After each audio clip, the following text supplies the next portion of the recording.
I'm Carl Lanning, Brazos River Charter School with This Week in History, specifically the week of August the 2nd through the 8th. Well, we'll start off with this little map right here showing the location of a place called Guadalcanal. On August 7th of 1942, the Battle of Guadalcanal began. It would last for 7 months. This was the beginning of our offensive against the Japanese during World War II. Stories of what these men had to go through there are horrible. I mean, this was a true test of their mettle. This is a tropical island, and it had all the wonders and joys of a tropical island as far as heavy rain, mosquito, malaria, heat, you name it. But you know, as far as testing the mettle, perhaps it may not have been more so than Mr. and Mrs. Sullivan, who were the parents of 5 sons and 1 daughter. Well, these are the 5 boys. Upon hearing of the death of a friend of theirs aboard the USS Arizona during the attack on Pearl Harbor, all 5 brothers, Thomas, Frank, Joe, Matt, and Al, volunteered for the United States Navy, with the stipulation that they all serve together. Now, the Navy did have a policy against siblings serving together on the same ship, but it wasn't strictly enforced. And in fact, the 2 eldest brothers had actually just been discharged not too long before Pearl Harbor. They had served together on the same ship, and so George, who was the eldest, wrote a letter to the Secretary of the Navy requesting that they be allowed to serve together, citing he and his brother's previous assignment, and it was allowed. Well, they were assigned to the light cruiser, the USS Juneau. The Juneau took part in a number of actions in and around Guadalcanal, but on November the 13th, the Juneau was struck by 2 torpedoes from a Japanese submarine. Now, the submarine itself we know today is the I-16. That was the submarine. The commander of the task force group, after seeing the explosions, believed that there was no way there had been any survivors anyway, and plus he couldn't afford to stop his task force to start picking up survivors in an area where there might be a Japanese submarine. So they sailed on. A radio message was sent to a nearby aircraft, but due to secrecy and fog of war, a search was not begun really until several days later. 8 days after the sinking, the first survivors were found. A total of 10 sailors out of approximately 115 that went into the water were rescued. 682 sailors were lost, including all 5 Sullivan brothers. The military began immediately to strictly enforce their siblings policy. Now, that's actually part of the Juneau. The Juneau was located a couple of years ago in Iron Bottom Sound at about 14,000 feet of water. The Navy has named 2 destroyers over the years after the Sullivans.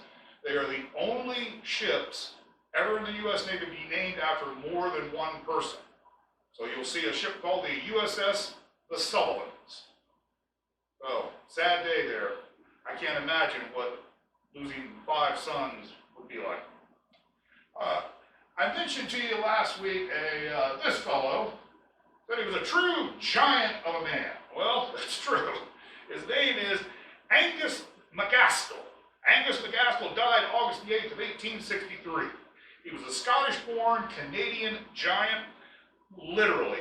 Look, McAskill has been certified by the Guinness Book as the tallest non-pathological giant. In most cases, almost every case, when somebody grows to gigantic proportions, it's due to some sort of medical or glandular issue, something like that. Not in the case of Angus. Angus was just a very, very large man. Simply huge. As a matter of fact, as an adult, he stood 7 foot 9 inches tall.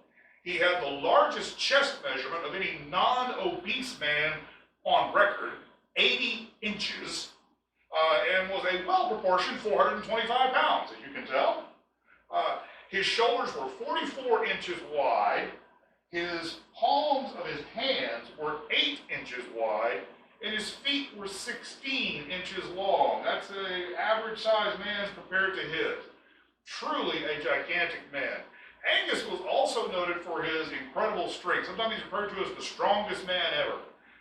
Amongst his documented feats of strength, because he didn't travel with P.T. Barnum's circus. Now, P.T. Barnum was not always a great source of information, but these are actually fairly well documented.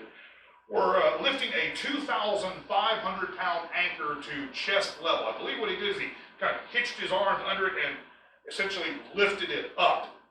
So 2,500 pound, carrying a 350-pound barrel under each arm, and then they do what's called a pinch lift, where literally you reach up, pinch something, grab it with 2 fingers, pinch lifting 100 pounds and hold it at arm's length for 10 minutes.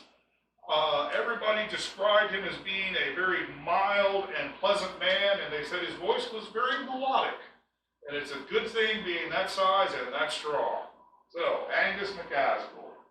Oh, let's see here. Going on. On August 6th of 1945, the very first atomic bomb to be used in warfare, and one of only 2 that's ever been used, was dropped on Hiroshima.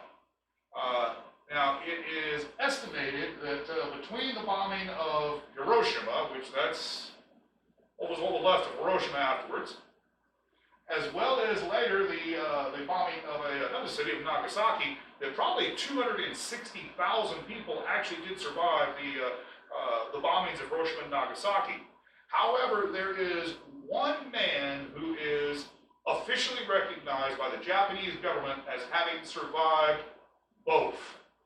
Undoubtedly, there are probably a few others, but he's the only one to be officially recognized. That's him. His name is Tsutomu Yamaguchi. Now, he was in Hiroshima on the 6th on behalf of his employer. He was helping to design an oil tanker. He was there when the bomb went off. He was 2 miles from the epicenter of the blast, and he suffered severe burns on his arms, his face, the upper left part of his chest. His eardrums were burst. The next day, he boarded a train to head home, which was to Nagasaki. And that's the bomb and the damage of Nagasaki. Now, he was still in great pain 3 days later and barely recognizable, but he went into work that day. He was called to a meeting with the company director who wanted him to explain to him what had happened in Hiroshima. While he was in the middle of explaining this, he noticed a very bright flash in the distance. He immediately hit the floor because he realized what it was. And that probably saved his life from the glass and all the debris that was flying through the room.